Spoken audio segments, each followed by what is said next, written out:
Pernah nggak sih kita bertanya-tanya, iman yang sejati itu kayak gimana bentuknya?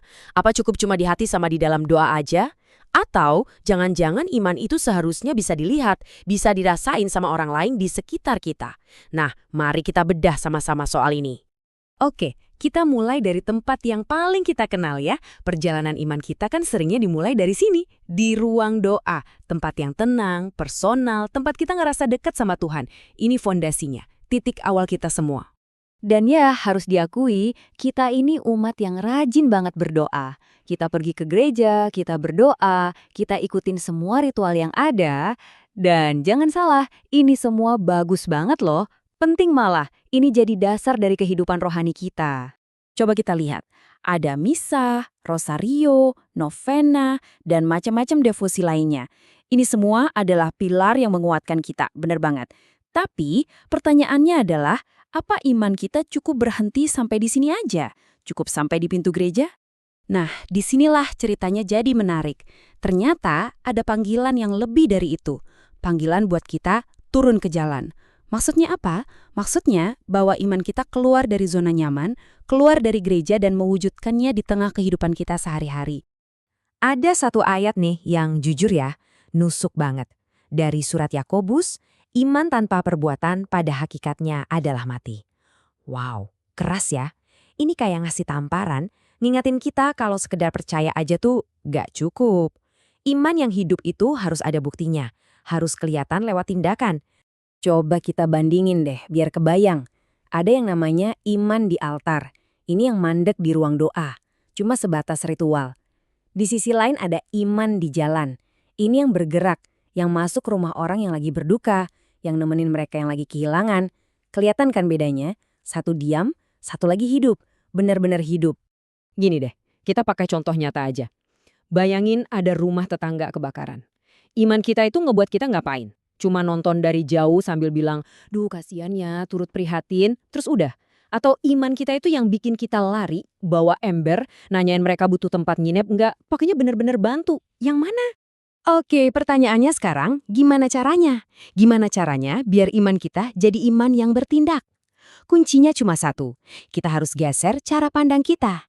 Kita harus mulai belajar melihat Tuhan di wajah setiap orang yang kita temui.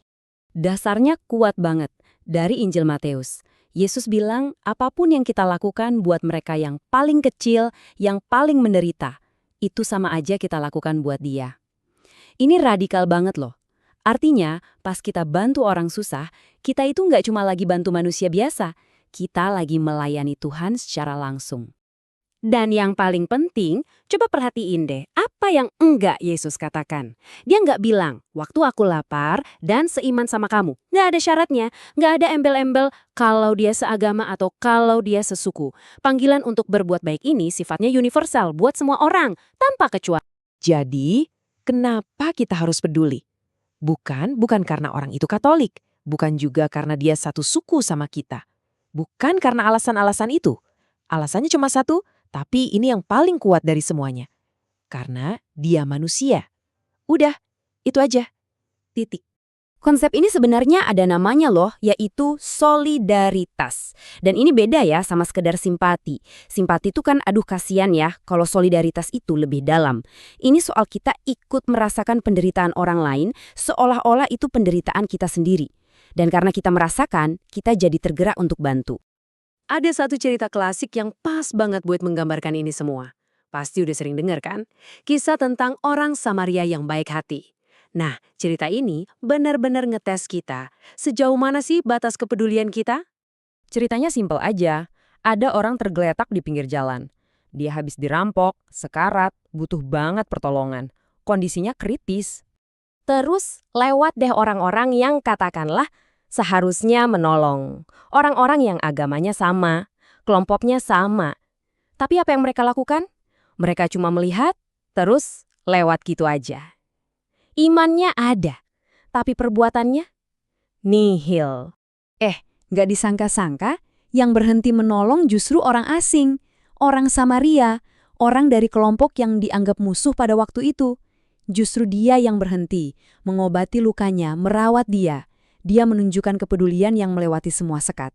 Nah, dari semua ini, akhirnya kita balik ke diri kita sendiri. Coba kita renungkan deh, gimana caranya kita bisa hidup seperti ini? Gimana caranya iman kita jadi iman yang benar-benar bisa dilihat orang lain? Karena, pada akhirnya, ini intinya. Dunia tuh nggak akan bertanya, kamu ke gereja berapa kali seminggu? Enggak. Dunia akan melihat satu hal. Apakah kamu beneran mengasihi sesama? Itu rapor kita yang sesungguhnya. Coba kita tanya ke diri kita sendiri. Iman kita ini udah sampai ke tangan belum? Maksudnya, sudah jadi tangan yang siap memberi, siap menolong?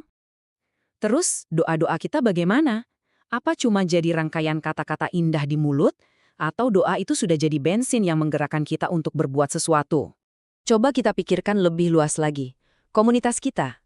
Kalau orang luar melihat, mereka akan kenal kita sebagai apa? Komunitas yang ritualnya hebat atau komunitas yang kasihnya luar biasa? Dan jangan pernah meremehkan hal-hal kecil ya.